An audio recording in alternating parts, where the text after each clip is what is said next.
మనకంటూ ఈ పక్కన లెఫ్ట్ లో ఈ న్యూసెన్స్ కంట్రీ లేకపోయింటే అమెరికాని మనం 1960s, 70s బీట్ చేసేసేవాళ్ళం. ఒకటి తెలివన్నా ఉండాలి, లేదా తెలివైన వాళ్ళ మాటలు వినాలి. రెండు ఉండవు, తెలివి లేదు, తెలివైన మాటలు వినేది లేదు. ఇవాళకి కూడా అడుక్కు తినే పరిస్థితి. ఇన్ని ప్రాబ్లమ్స్ డీల్ చేసుకుంటూ ఈ leaders internal conflicts, internal politics, sarpanch election నుంచి ప్రైమ్ మినిస్టర్ ఎలక్షన్ వరకు మేనేజ్ చేసుకుంటూ వచ్చారు. So that you and me today can live happily and proudly say to the world that India have arrived. ఇవాళ మన discussion ఏంటి, Holi party ఎక్కడ చేద్దామని. మొత్తం మిడిల్ ఈస్ట్ ఏడుస్తుంది. Under the leadership of Atal Bihari Vajpayee we conducted 3 successful missions and India officially announced as the nuclear power in the late 90s.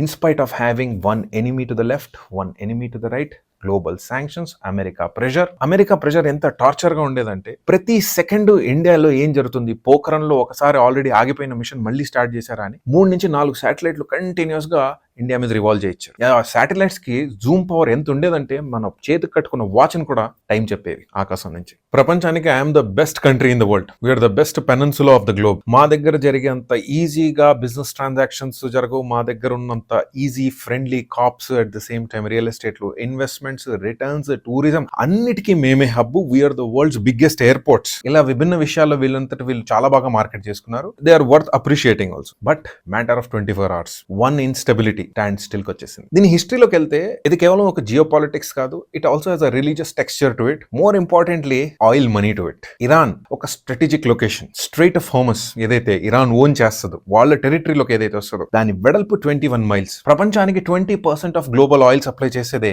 Iran. అంతెందుకు, ఇండియాకి during the toughest times, చైనాకి, అందరికి ఆయిల్ సప్లై చేస్తున్న వాళ్ళకి కావాల్సిన ప్రైస్ లో వాళ్ళు ఇచ్చుకున్న ఏకైక కంట్రీ ఇరాన్. ఎందుకంటే వెస్ట్, అమెరికా ఎప్పటికి కూడా కావాల్సింది ఏంటంటే నేనే పైన ఉండాలి, ఎవడూ బాగుపడకూడదు, నిన్ను ఎంతవరకు నేను వాడుకోవాలో అంతవరకే వాడుకోండి, దాని మీద నువ్వు సక్సెస్ తెచ్చుకుంటున్నావు అంటే చేయాల్సింది చేస్తాను. సో ఇలాంటి సిచ్యువేషన్ లోనే ఇరాన్ ఉంది and most of the developing countries ఉన్నాయి. So no coming back. అయితే ఇండియా మనకు కావాల్సిన ప్రాబ్లమ్స్ ఉన్నాయి. బట్ ఒక్క విషయం, మనం బల్లగుద్ది ధైర్యంగా ఉండడానికి గల కారణం ఏంటో ఇవాళ అడ్రస్ చేద్దాం.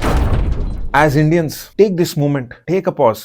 Say thank you to all the political leaders.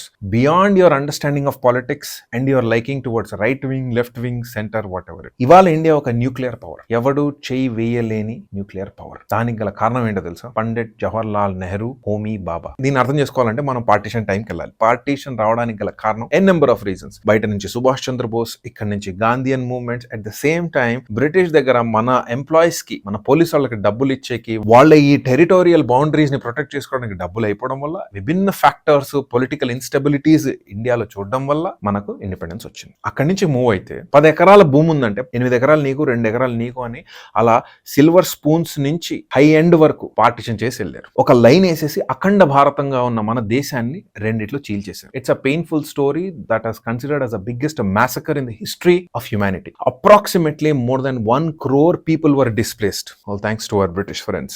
ఇలాంటి టైంలో బుద్ధి తెలివి ఉండే ఏ కంట్రీ అయినా ఏం చేస్తుంది? ప్రజలు బాగోగులు చూస్తుంది, ప్రజలు బాగుపడాలి, నేను నిలబడాలి, ఒక 50 సంవత్సరాల్లోనూ 40 సంవత్సరాల్లోనూ ప్రపంచ పటంలో నాకంటూ పేరు తెచ్చుకోవాలనే కదా పార్టిషన్ తీసుకుంది. అక్కడే మనకు ఫస్ట్ అబ్స్ట్రక్షన్ వచ్చింది. ఇండియా డివైడ్ అయిపోయింది పాకిస్తాన్. డివైడ్ అయిన 2 నెలల్లో గొడవలు మొదలు. నీ దగ్గర 10 ఎకరాల్లో 2 ఎకరాల భూమి ఇచ్చారు, 10,000 రూపాయలు 2,000 రూపాయలు ఇచ్చారు, ఎగ్జాంపుల్ గా చెప్తున్నాయి నెంబర్స్. కానీ నువ్వు ఆ 2,000 తీసుకెళ్లి ఏం చేసావు? నాకు కాశ్మీర్ కావాలి, నాకు ఇంకేదో కావాలి, నాకు హైదరాబాద్ కావాలి, నాకు జామ్నగర్ కావాలి. అక్కడి నుంచి మొదలైంది ఒక మిలిటరీ ఇన్స్టెబిలిటీ. డీటెయిల్ లో మాట్లాడుకుంటూ పోతే ప్రతి టాపిక్ ఒక గంట పడుతుంది. దీన్ని అడ్రస్ చేయాలి, గ్రోయింగ్ పావర్టీని అడ్రస్ చేయాలి. ఆ టైంలో పావర్టీ ఎంత అధ్వానంగా ఉండేదంటే ఒంటి మీద బట్టలు వేసుకోవడానికి కూడా బట్టలు ఉండేవి కాదు, because of lack of money. ఉండేదంతా దోచుకెళ్ళిపోయారు. అసలు ఇంకో విషయం తెలుసా? బ్రిటిష్ రాకముందు India's GDP was 1/3 of the world's GDP. 1/3 of GDP power ఉన్న కంట్రీని మొత్తం పిపిపిగా లాగేసి 2 భాగాల్లో విరగొట్టేసి ఆ తర్వాత ఉండే ఆ తక్కువ డబ్బుని పంచేసి వాళ్ళ దాని వాళ్ళు వెళ్ళిపోయారు కోహినూర్ తీసుకొని. ఇందులో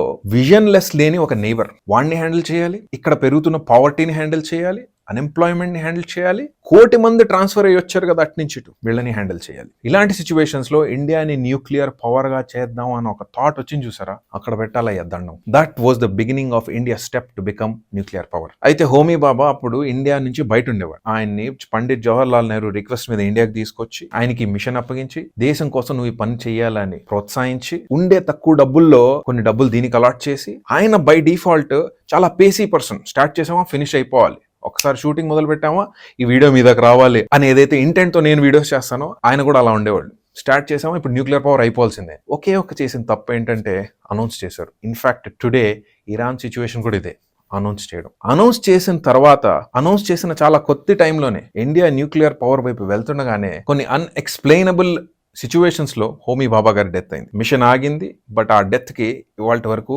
అఫీషియల్ గా కరెక్ట్ ఆన్సర్స్ లేవు. As usual when there is a bigger name involved, accidents are bound to happen too quickly. ఇక్కడ నుంచి మిషన్ సారాభాయ్ గారి చేతిలోకి వెళ్ళింది, and then came the regime of Indira Gandhi. ఈ న్యూక్లియర్ మిషన్స్ మళ్ళీ ఉప్పట్టుకున్నాయి. We were ready but still going through economic problems, poverty, another dispute from a new enemy to the right, China. 2 wars ఓడిపోయాం. In fact చెప్తారు హిస్టరీలో, నెహ్రూ గారు చనిపోవడానికి రీజన్ కూడా హిందీ చీనీ భాయ్ భాయ్ అని చెప్పి ఆయన మొదలుపెట్టిన ఈ స్లోగన్ ఉన్నప్పటికీ చైనా అటాక్ చేయడం, చైనాతో మనం ఓడిపోవడం జరిగింది.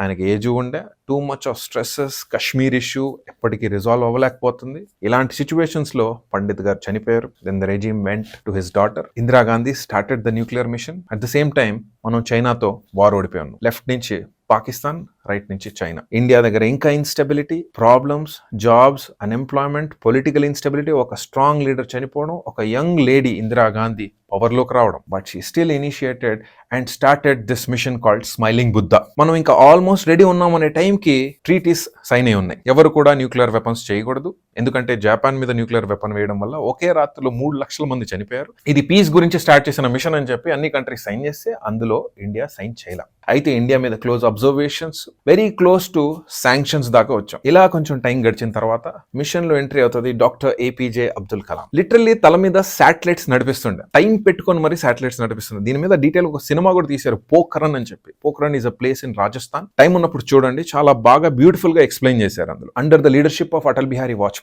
we conducted 3 successful missions and India officially announced as the nuclear power in the late 90s. In spite of having one enemy to the left, one enemy to the right, global sanctions, America pressure ఎంత torture గా ఉండేదంటే ప్రతి second ఇండియాలో ఏం జరుగుతుంది, పోఖరణ్లో ఒకసారి already ఆగిపోయిన machine మళ్ళీ స్టార్ట్ చేశారా అని 3 నుంచి 4 శాటిలైట్లు కంటిన్యూస్ గా ఇండియా మీద రివాల్వ్ చేయించారు. ఆ శాటిలైట్స్ కి జూమ్ పవర్ ఎంత ఉండేదంటే మన చేతికి కట్టుకున్న వాచ్ ని కూడా టైం చెప్పేవి ఆకాశం నుంచి. ఇదే అమెరికా 1940s లో మా దగ్గర తిండి లేదు, ఏదన్నా ఫుడ్ సప్లై పంపిరా అంటే పందులకేసే ఫుడ్ ని పంపించారు.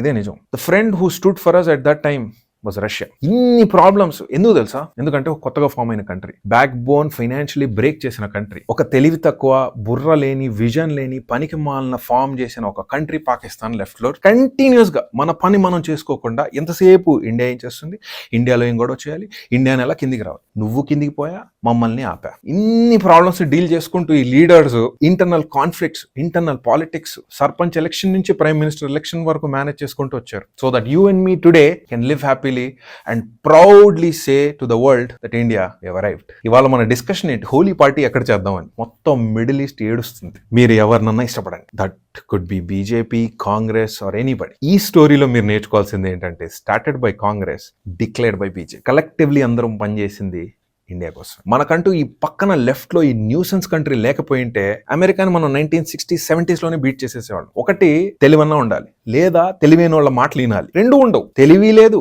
తెలివైన మాటలు వినేది లేదు. ఇవాళకి కూడా అడుక్కు తినే పరిస్థితి. ఐఎంఐ దగ్గరికి వెళ్ళి డబ్బులు తెచ్చుకుంటారు, వరల్డ్ బ్యాంక్ దగ్గరికి వెళ్ళి డబ్బులు తెచ్చుకుంటారు. ఇప్పటికి కూడా పాకిస్తాన్ లో ఒక్క ఫుల్ టర్మ్ ఎవరు లీడర్షిప్ కంప్లీట్ చేయాల. ఎవరన్నా లీడర్ గ్రో అవుతున్నాడంటే మిలిటరీ టేక్ ఓవర్ చేసుకుంటారు. వీళ్ళు ప్రపంచానికి రిలీజన్ మాట్లాడతారు, వీళ్ళు ప్రపంచానికి ఎటెల్లాలని చెప్తారు, వీళ్ళు ప్రపంచానికి పెద్ద ఫ్లాగ్ బేరర్స్ లాగా మాట్లాడతారు. It is unfortunate and it is so embarrassing. నేను నా చుట్టుపక్కల చూస్తుంటాను కదా బయట కంట్రీస్ లో, ఒక్క ఛాన్స్ దొరికితే చాలరా బాబు, ఇంక జీవితంలో నేను తిరిగి ఏషియా వైపు చూడను అనే కండిషన్ ఆఫ్ మైండ్ లో ఉంటారు. ఏముందండి, ఇప్పుడు మనకి 90 రూపీస్ అయితే వీళ్ళకి 200 రూపాయలు. నేను $1000 సంపాదిస్తే మన దగ్గర 90,000 అనుకోండి, వీడికి 2 లక్షలు. అది ఇప్పటి నుంచి కాదు, పుట్టినప్పటి నుంచి. కానీ మైండ్ లో ఏముంది, మతం పిచ్చి, రిలీజియస్ హేట్రెడ్, సుప్రీమసీ. మంచి టైంలో ఇలాంటి చెత్తగాళ్ల గురించి మాట్లాడి నేను టైం వేస్ట్ చేయదలుచుకోవట్లేదు. So I want to thank my political leaders, my senior bureaucrats, to all the Indians, to every single person for making this country, for letting us sleep peacefully. ఒకసారి ఆ sounds వినండి, ఆ middle east మొత్తం సైరన్లు మోగుతున్నాయి, భయం, బడా బాంబులు పడుతున్నాయి. I would like to conclude by one thing. Religion is extremely personal. Keep it at home. Country is extremely personal, just as much as your bedroom, as much as your living room. Love it, respect it, keep it clean. Don't fight. Don't spread hate. ఈ ఒక్కసారికి నా మాటిను. జై హింద్.